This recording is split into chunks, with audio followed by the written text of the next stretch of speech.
Então, nós vamos dar início à nossa reunião pública. Hoje é dia 1º de julho de 2021, agora às 19h40, nós estamos aqui na nossa casa, né? Sociedade de Estudos Espírita Francisco de Assis.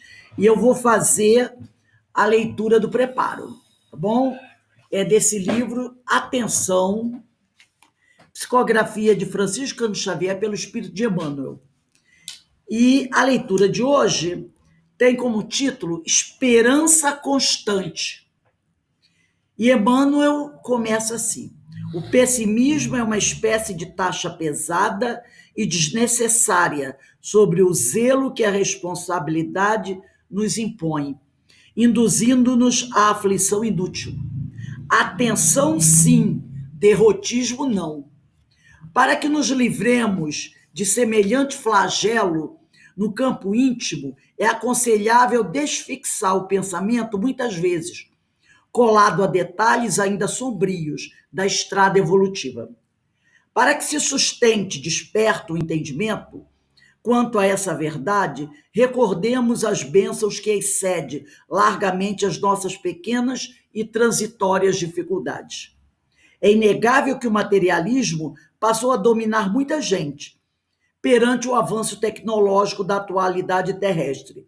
Contudo, existem admiráveis multidões de criaturas em cujos corações a fé se irradia, por facho resplendente, iluminando a construção do mundo novo. As enfermidades ainda apresentam quadros tristes nos agrupamentos humanos.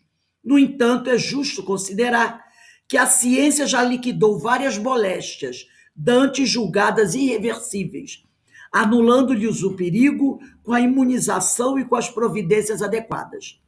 Destacam-se muitos empreiteiros da guerra, tumultuando coletividades. Todavia, os obreiros da paz se movimentam em todas as direções.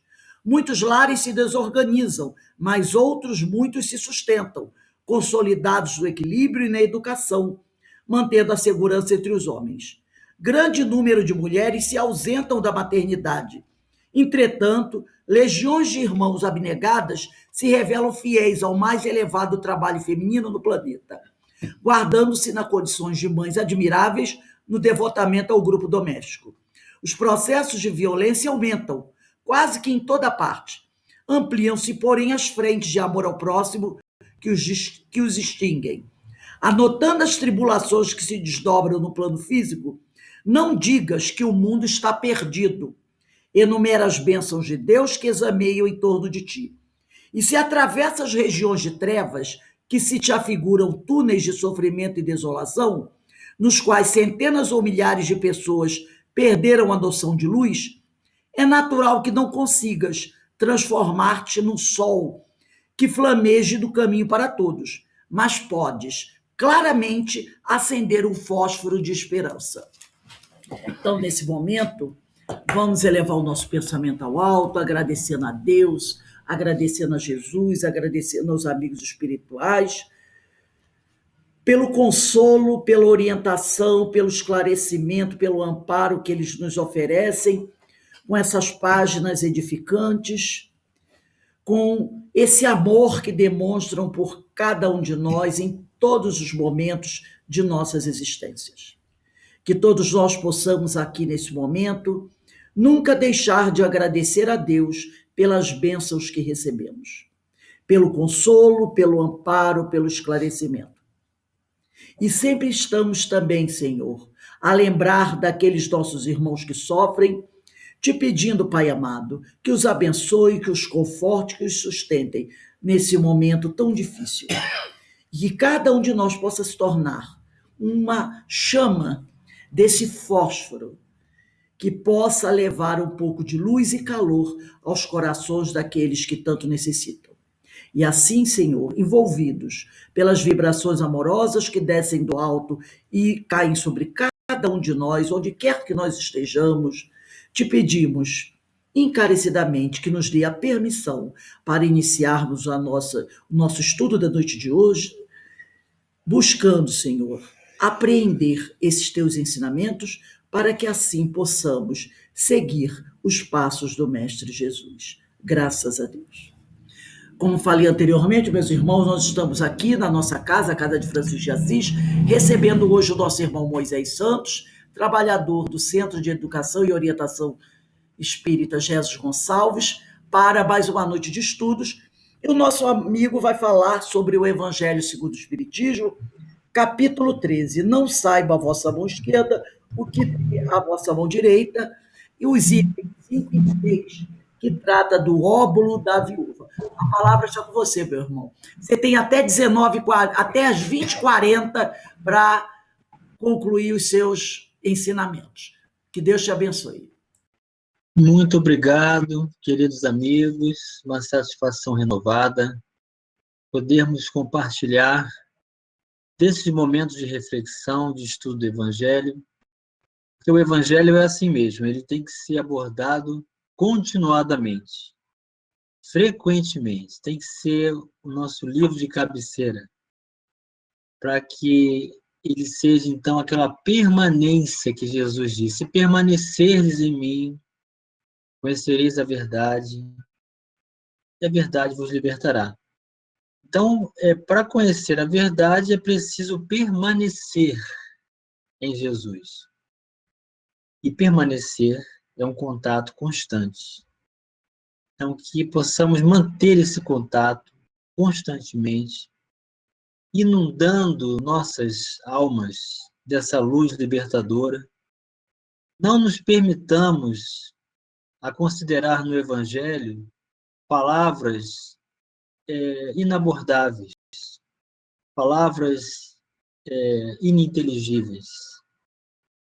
Porque muitos desistem, começam a ler o Evangelho, dizem: essas palavras são difíceis, são muito rebuscadas, ou se é de outra época, as comparações são de costumes que não nos pertencem na atualidade, quando, na verdade, as palavras do Mestre jamais passarão. O mundo passará e suas palavras não passarão. Então, todos os momentos registrados pelos discípulos, e que o próprio João Evangelista também afirmou, né? A encarnação de Francisco de Assis, se todos os atos do Cristo tivessem oportunidade de ser registrados, não caberiam os livros em torno da esfera do mundo. Então, são poucos os ensinamentos que nós temos realmente, mas são suficientes, porque nós não alcançamos ainda. São raros que os buscam. Mais raros ainda os que os desejam compreender. Todos podem compreender, mas os que desejam compreender. E outros ainda mais raros são aqueles que estão mantendo o esforço dessa permanência para estabelecer nessa condição de conexão a sua ressignificação de valores, a substituição do seu ego pelos horizontes de crescimento e aprendizagem constante que o Evangelho sempre proporciona. Então, eu não sei se eu posso compartilhar aqui com vocês, mas eu trouxe, já aqui a janela aberta,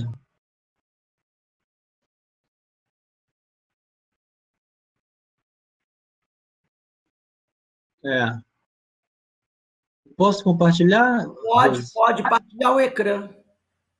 Então, então é o capítulo 13, não saiba a vossa mão esquerda que dê a vossa mão direita.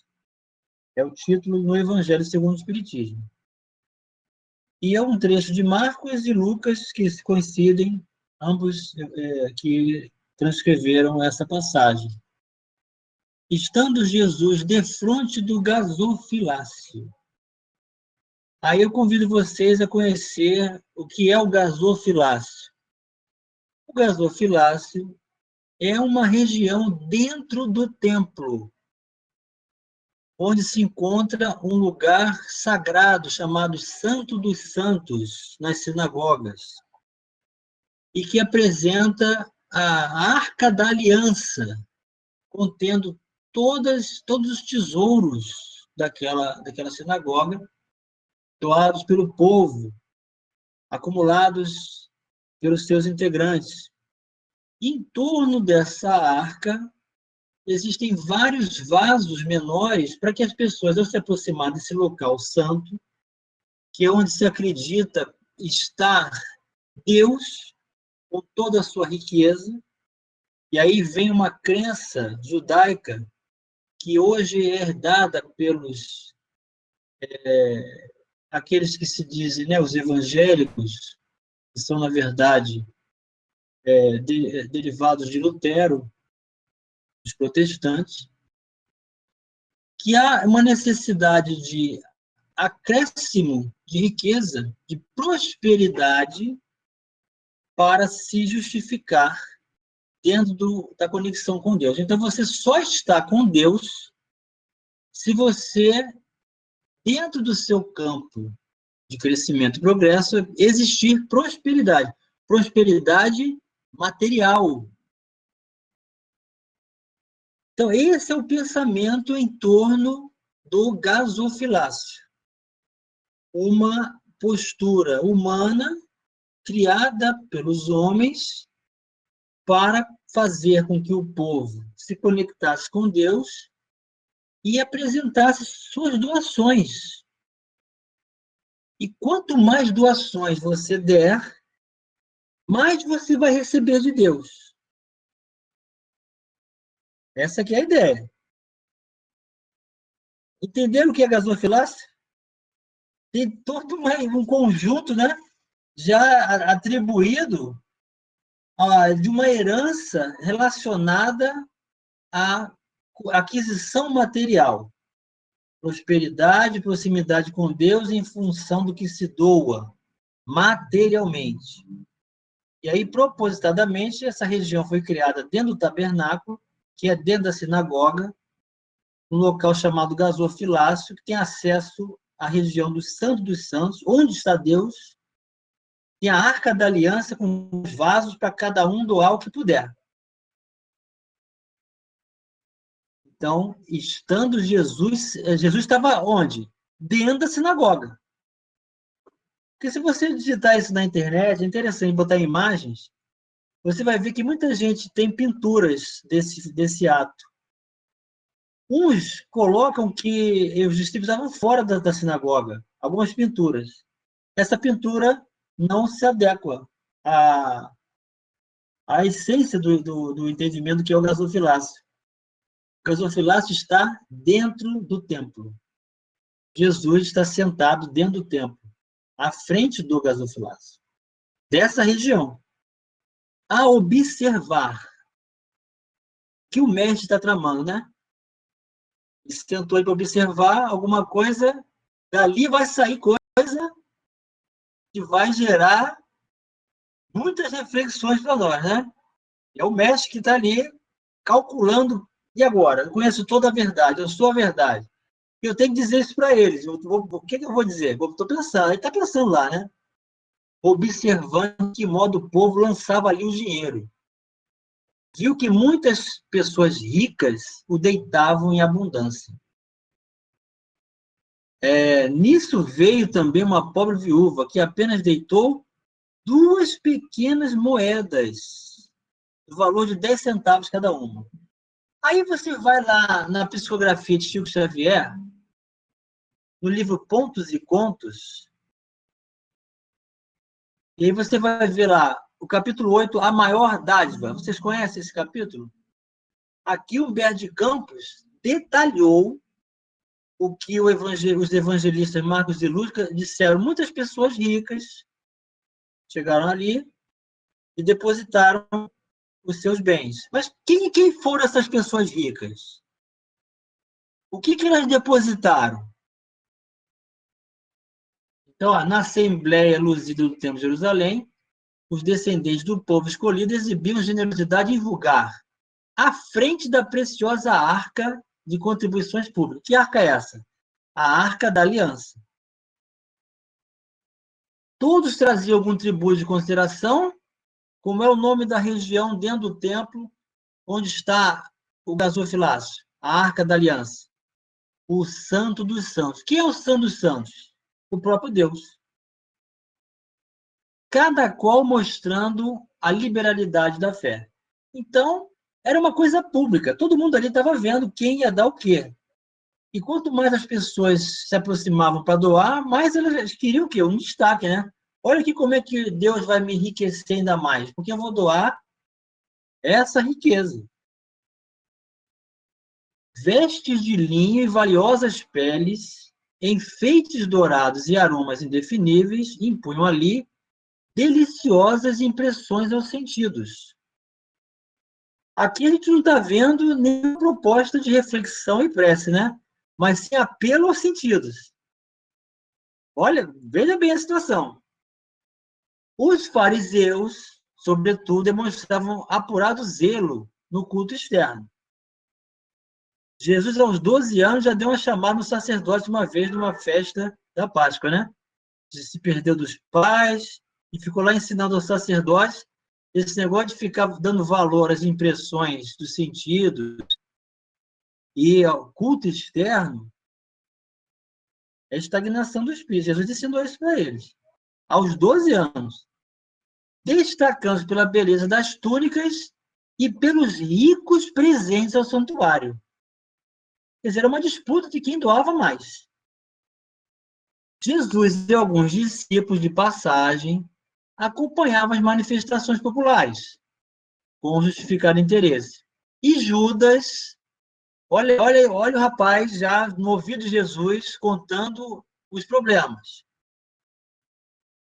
Entre eles, empolgado pelo volume das oferendas, abeirava-se do cofre aberto, a Arca da Aliança, seguindo os menores movimentos dos doadores, com a cobiça flamejante no olhar. Então, Jesus, ele convocou os discípulos, mas os discípulos eram pessoas comuns, que tinham que aprender muito. Estavam muito predispostos a crescer.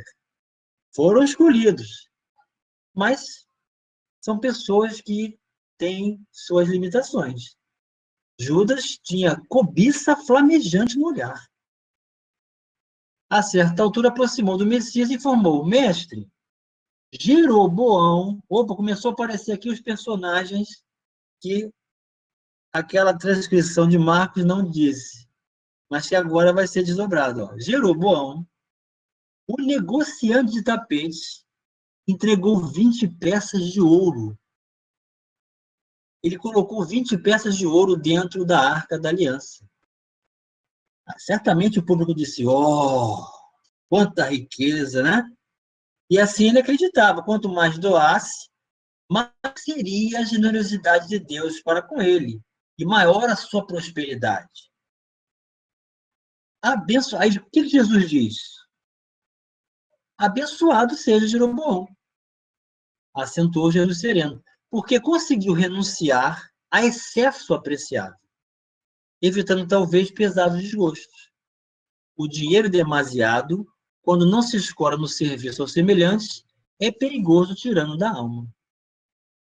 Você imagine, a gente tem a nossa perspectiva limitada, a gente vê esse destaque, o cara deu 20 peças de ouro. Aí Jesus vem dizer que isso foi muito bom. Que bom que ele tornou esse desapego. Ver o que é positivo. É isso que Jesus ensina para a gente. Né? A beneficência. Observar o que possa ser de melhor. O livro que a Rose leu no início aí, o Atenção. Está passando por um momento de trevas? Observa o que é de melhor. Não digas que o mundo está perdido. Quando a gente diz que o mundo está perdido, nós também estamos perdidos. Se eu digo que a humanidade não presta, eu também não presto, porque eu pertenço à humanidade. Eu digo que ninguém se transforma e não tem jeito, também estou falando de mim. Nós projetamos para pronunciamento articulado que nós já conquistamos de nós mesmos. Como Jesus conquistou a pureza máxima, ele só vai enxergar o que é de bom. Isso não é hipocrisia. Isso é escolha, é foco no bem e libertação perante o mal. O discípulo voltou ao posto de observação. com um disfarçável desapontamento, pois Jesus não caiu na minha, né? Eu estava crente que ele ia concordar com a minha maledicência e ia tecer alguma fofoca, mas me deu um ensinamento. Então, não desistiu. Percorri alguns instantes e apareceu notificando Zacarias, o velho perfumista. Sentindo-se enfermo no fim de seus dias, trouxe 100 peças. 100 peças de perfume, hein? Aquele perfume inebriante, da melhor qualidade. Quase tão bom quanto os franceses. O que Jesus disse para ele? Bem-aventurado seja ele, disse o Cristo em tom significativo. Mas vale confiar a fortuna aos movimentos da fé que legar a parentes ambiciosos e ingratos. Zacarias prestou incalculável benefício a ele mesmo. Então, Jesus não está considerando o fato da igreja ou da sinagoga ter acumulado bens e o que fazer com esses bens e que ideia é essa de prosperidade para se conectar com Deus apelando para os sentidos. Isso é eles com Deus. Não é Jesus que vai condená-los. E nós também temos que fazer o mesmo. Isso é exemplo para nós. Porque a gente cita uma cultura de uma religião, mas não com a ideia depreciativa, mas como comparação doutrinária para a gente fazer a nossa escolha. E se isso é bom para nós. Porque se for, também temos que respeitar. Porque tem gente com muita fé que, independente dos equívocos religiosos, dos dogmas que criam, são espíritos que alcançam luz. Aqui nós vamos ter um exemplo. Não só de uma pessoa, vocês vão ver. Judas tornou de motu próprio a fiscalização para comunicar, logo após o grupo Galileu. Aí ele desistiu de Jesus e foi aos discípulos. Vamos ver se os discípulos caem na minha armadilha. Eu vou contar mais fofocas aqui e vamos ver se eles também aumentam a fofoca. Isso acontece, né? Uma pessoa chega para a gente e começa a falar mal de outra pessoa. Aí a gente continua falando mal daquela pessoa também, junto com ela. Depois que acabou o encontro, essa pessoa vai até essa que estava falando mal e ela conta tudo que nós dissemos dela para ela. Mas não conta a parte dela, começou a dizer o mal dela. Mas só para saber como que nós vamos nos reportar ao estímulo daquela maledicência. Porque se uma pessoa fala mal de outra para nós, com certeza ela também vai falar mal de nós para outra pessoa. E é isso que Judas está querendo fazer. Eu vou aqui soltar uma fofoca, vou dizer um problema, e vamos ver quem é que vai entrar no processo de maledicência para continuar falando mal deles também. Judas quer ver um problema.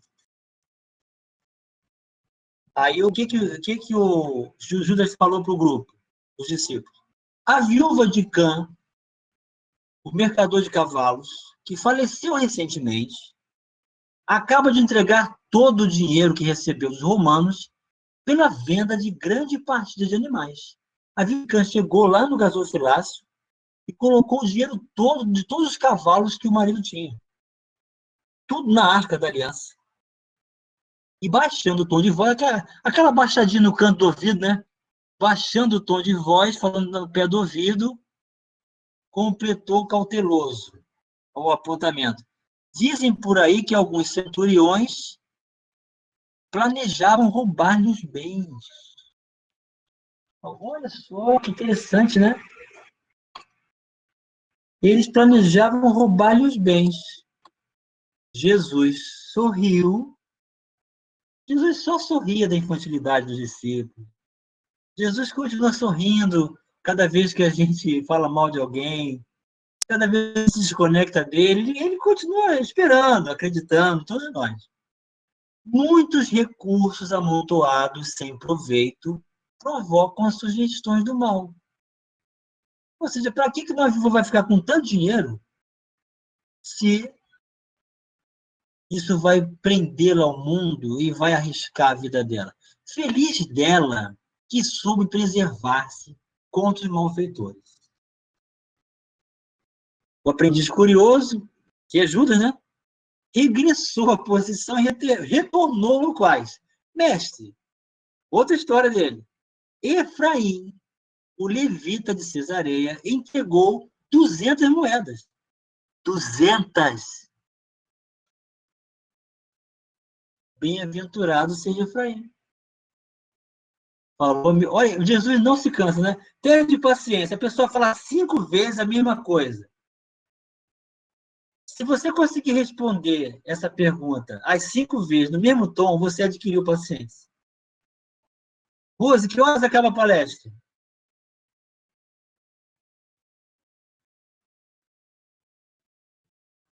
Rose, que hora acaba a palestra? 19h40.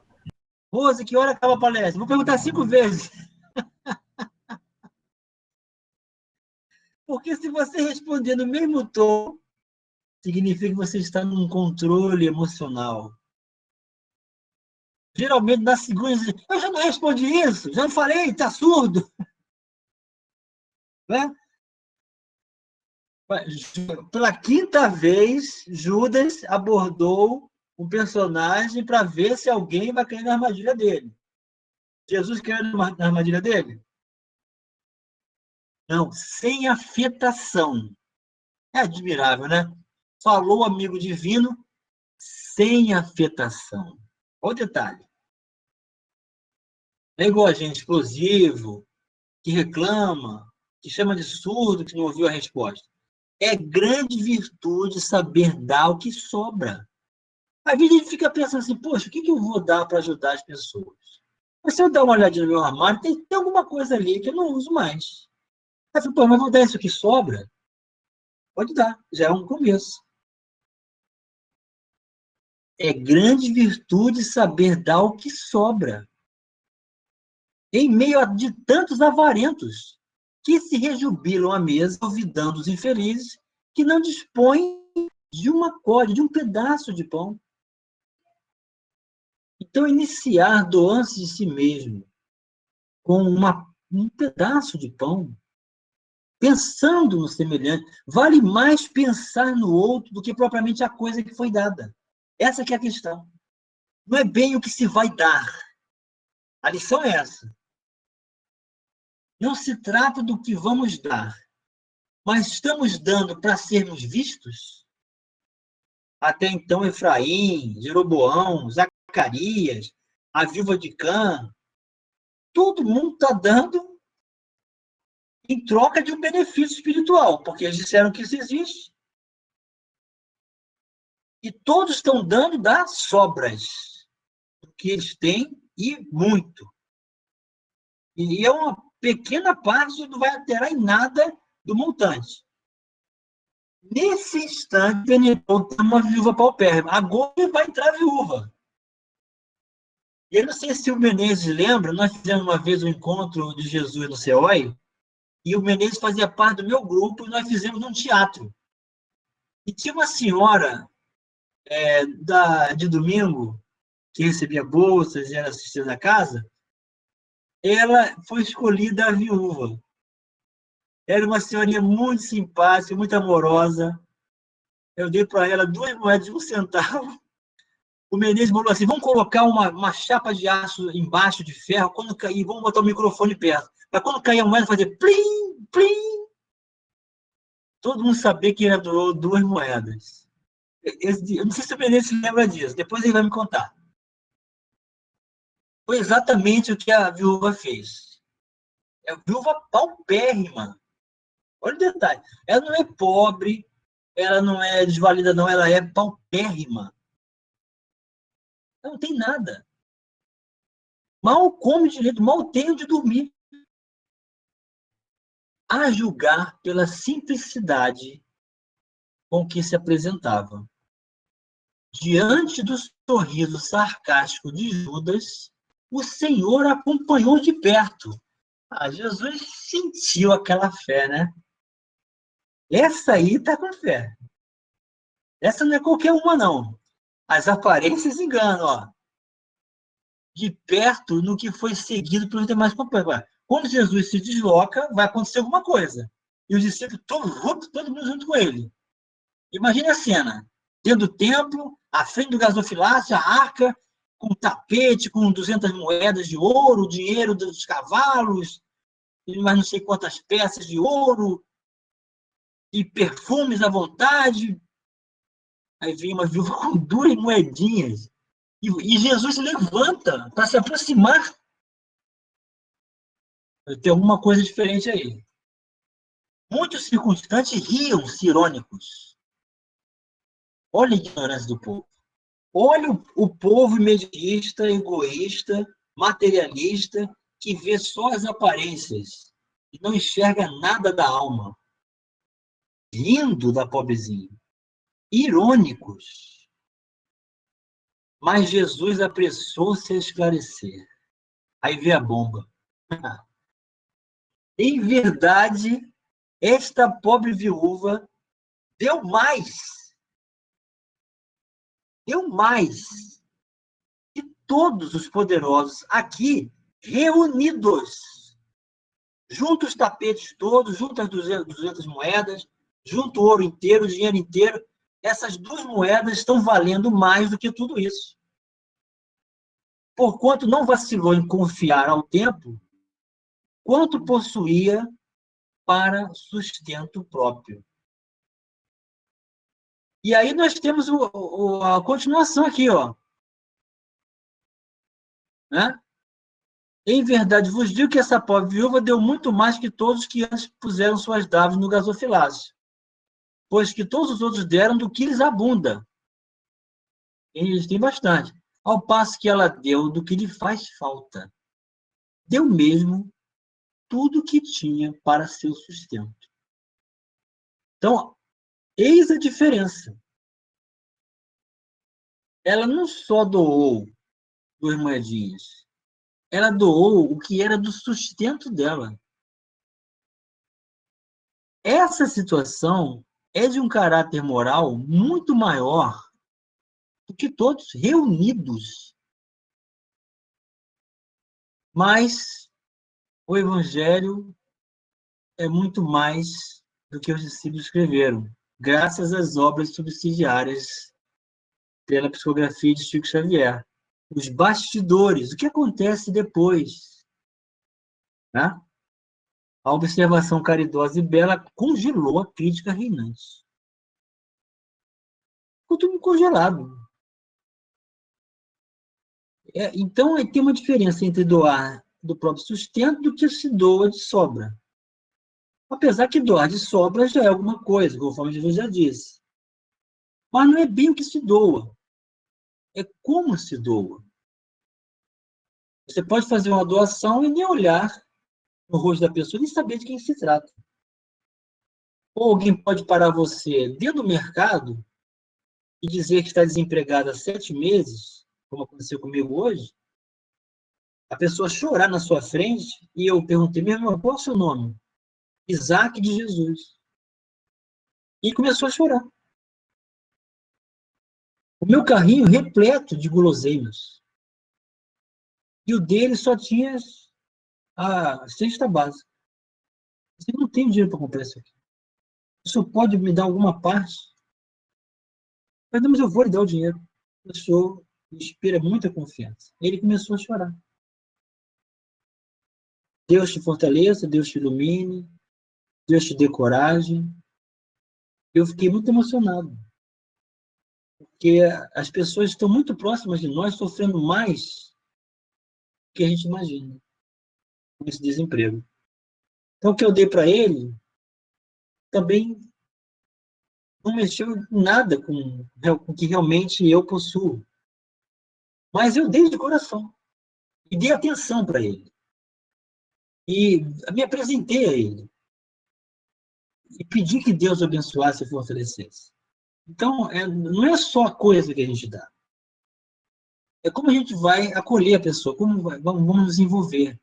Não é sair dando coisas, porque a caridade moral ela é mais difícil que a material. O que essa viúva fez foi caridade moral. Ela não está julgando o fato de doar para se promover perante o povo. Ela não está doando em consideração a aquisição de prosperidade material, porque ela não tem recursos. E Jesus diz que ela doou e teve mais fé do que todos os outros, porque doou de si mesmo, do próprio sustento. Esse é um grande sacrifício. Pouco a pouco, o recinto enorme tornou a calma.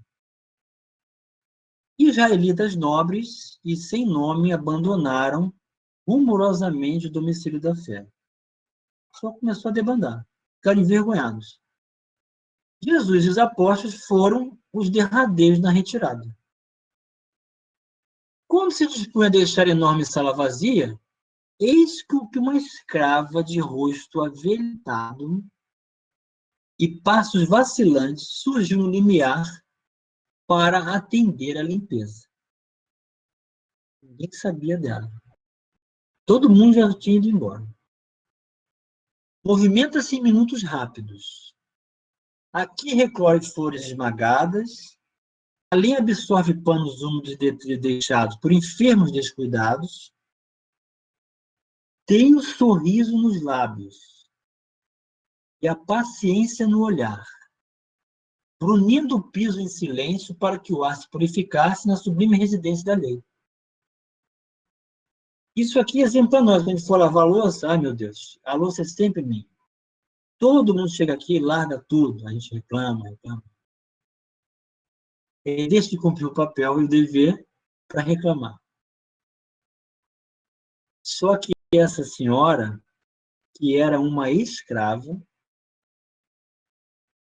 ela tinha o rosto avelhentado, passos vacilantes, quer dizer, já tinha uma idade avançada, tem um sorriso nos lábios. Sabe que a pessoa que, quando começa a limpar, começa a cantar? A pessoa, quando começa a se sentir útil porque está ajudando, mas não espera nenhum reconhecimento disso. A própria ação que ela faz é o suficiente. Assim foi essa senhora. Pedro,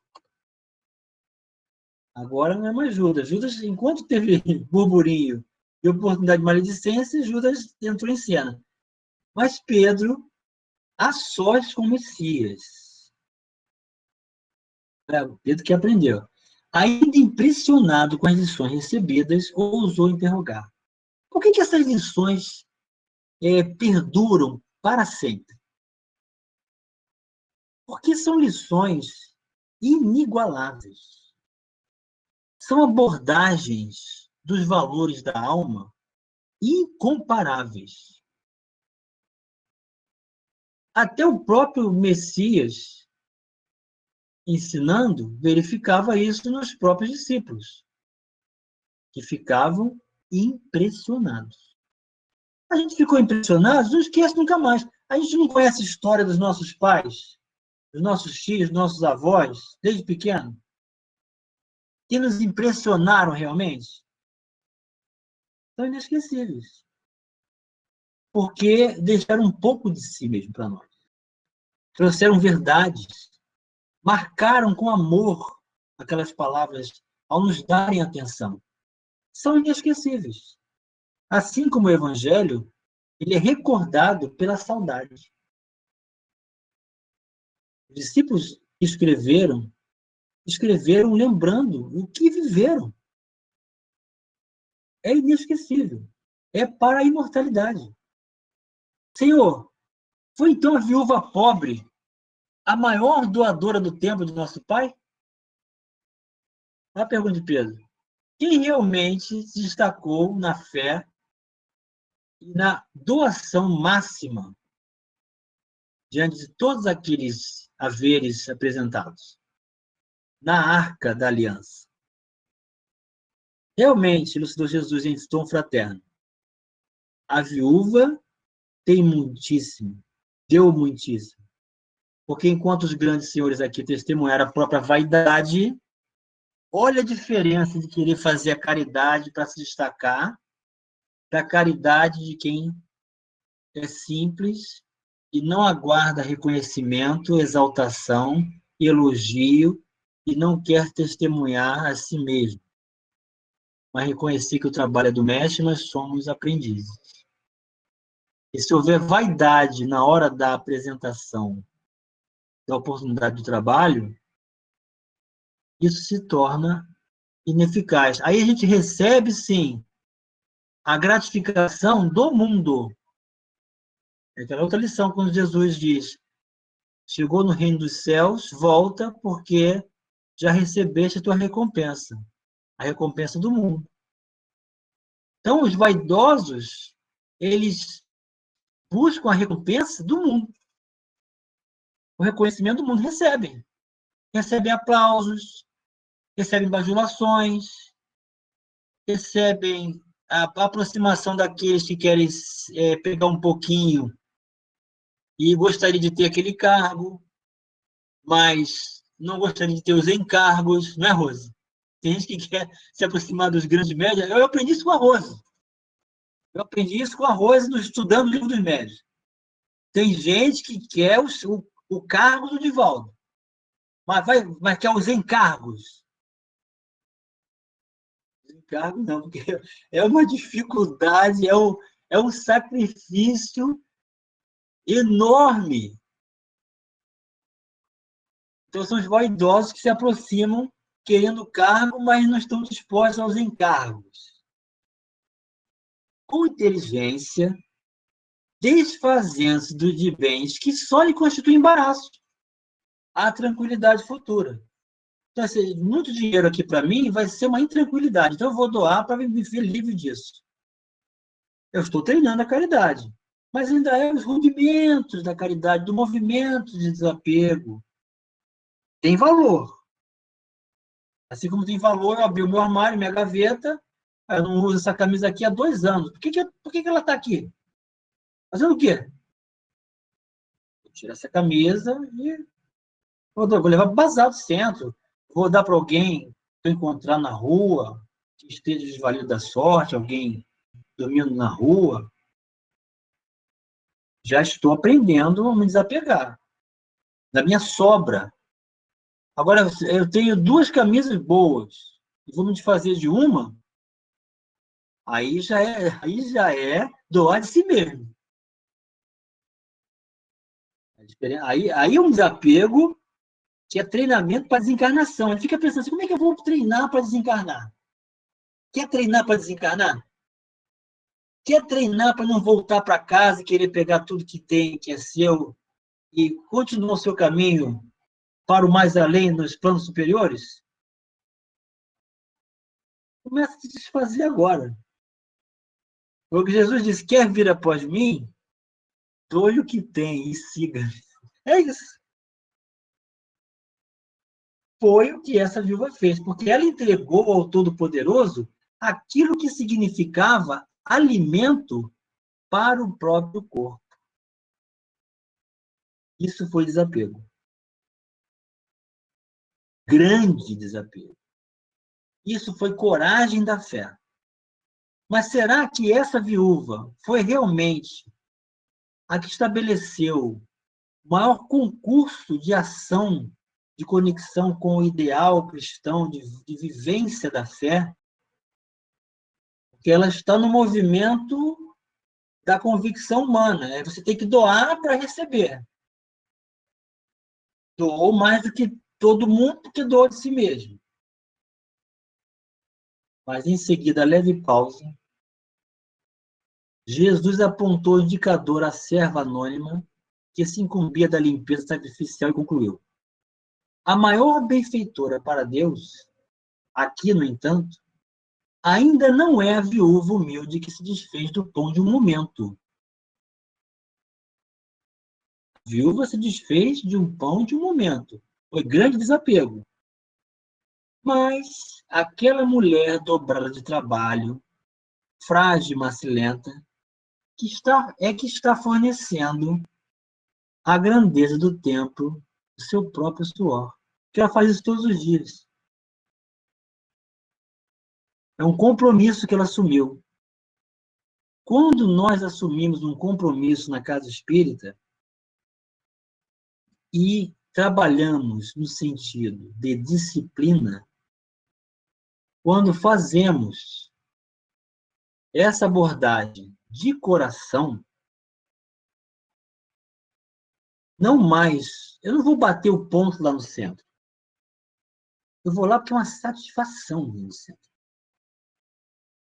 Sentir aquelas vibrações amorosas dos amigos espirituais.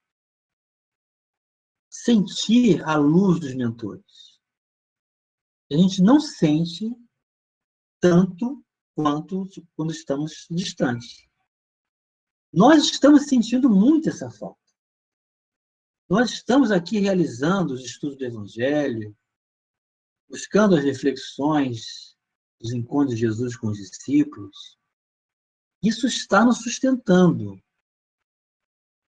mas não substitui a necessidade nossa que ainda temos como aprendizes, espíritos a caminho, enfermos, comprometidos com a lei divina, de sentirmos o halo espiritual reservado dos aparelhos, do laboratório do mundo invisível, das enfermarias do mundo espiritual, os planos espirituais da casa espírita, do braço, do passe, daquele compromisso frequente que nos movia e nós sabemos que faz parte do processo de dinamização e estabilidade mental e emocional, consequentemente espiritual. Estamos vivendo momentos desafiadores, que até então vamos apresentar o patrimônio adquirido. O que é que temos para doar de nós mesmos? Há quanto tempo não nos encontrávamos conosco mesmo? Fazendo colóquios consigo mesmo, reconhecendo-nos cada vez mais como necessitados de luz, entendendo cada vez mais o que é a obra do bem, desse exercício de caridade. Então, toda essa postura educativa que a doutrina espírita nos apresenta, toda essa luz de convite à renovação espiritual, através das ações, começam primeiramente com o entendimento. O estudo, as reflexões, que é a ginástica da mente, a assimilação, que é a compreensão, o desabrochar da alma, que é o sentimento envolvido no processo desse entendimento, e a frequência, a assiduidade, a disciplina, esse compromisso assumido. Humberto de Campos está nos ensinando, pelas palavras do Cristo, que não é só doar coisas que nos sobram, ou até mesmo do que nos pertence, realizando desapego, mas assumir um compromisso com Jesus. Não é um compromisso com as pessoas, não. Porque se eu assumir um compromisso com a pessoa, é lealdade, é afinidade e é oportunidade de trabalho em grupo. Mas as pessoas não podem estar acima de um ideal. Porque qualquer um de nós pode promover decepção momentânea. Pode escorregar, dar uma caída, para depois se levantar, ou caiu, preciso de ajuda. Nenhum de nós somos referenciais. Nenhum de nós somos exemplos para arrastar multidões. Nós não emitimos luz. Nós somos enfermos da alma, mas temos Jesus como médico. Então, o fato de nos engajarmos numa proposta e assumirmos compromisso faz parte mais de um processo de conscientização das necessidades espirituais que nós temos, mais do que propriamente de apresentarmos uma proposta de apresentação, de destaque, de testemunho. Jesus ensinou que aquele que der o testemunho de si mesmo dá um testemunho falso. É aquele que acha que a doutrina espírita deve ser o meu personalismo, o que eu penso. Eu acho que o espiritismo deveria ser isso. Eu não concordo com o espiritismo nesse ponto. Eu sou espírita, mas eu sou a favor disso, que o espiritismo é contra.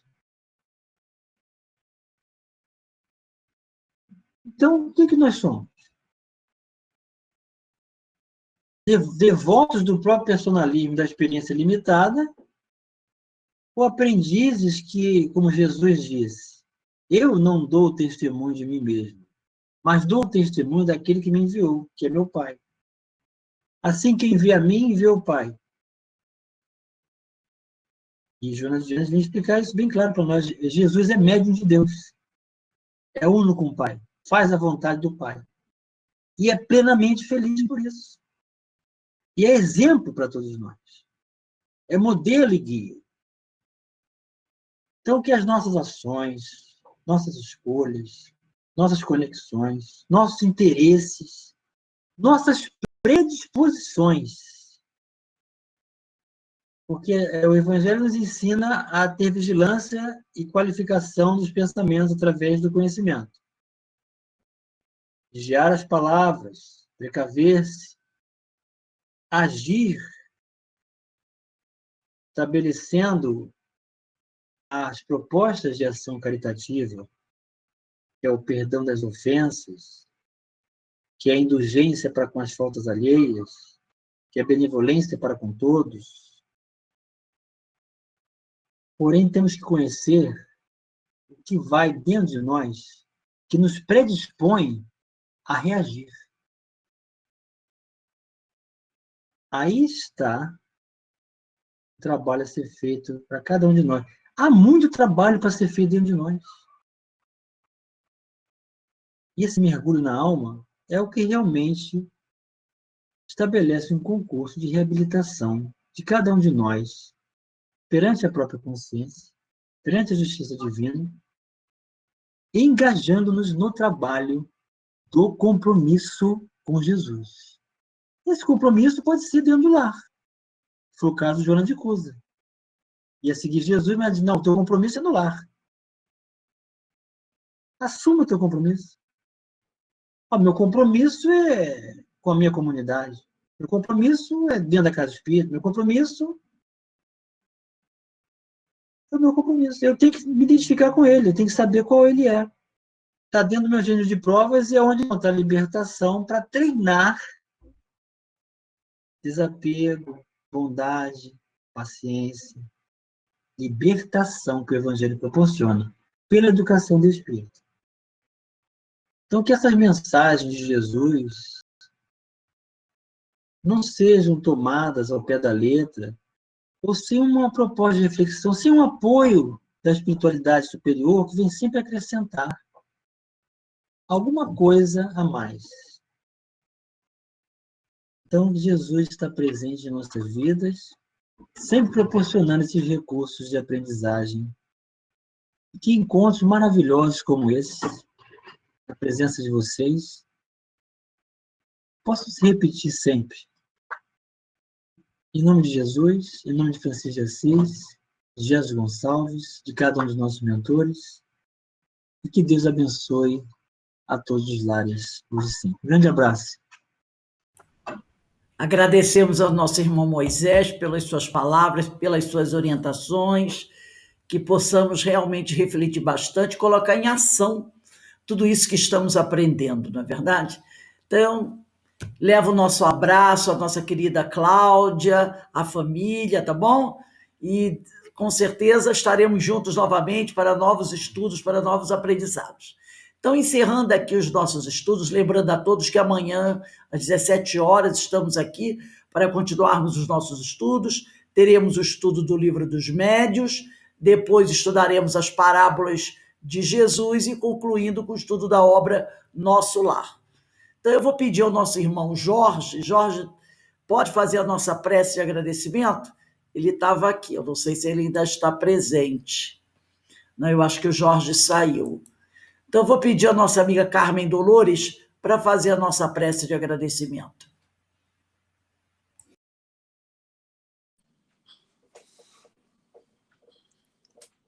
agradecidos estamos, Senhor, por estes momentos em que tivemos a oportunidade de estudar um pouco mais os seus ensinamentos, que nós possamos, Senhor, ter outras oportunidades e que tenhamos sempre em mente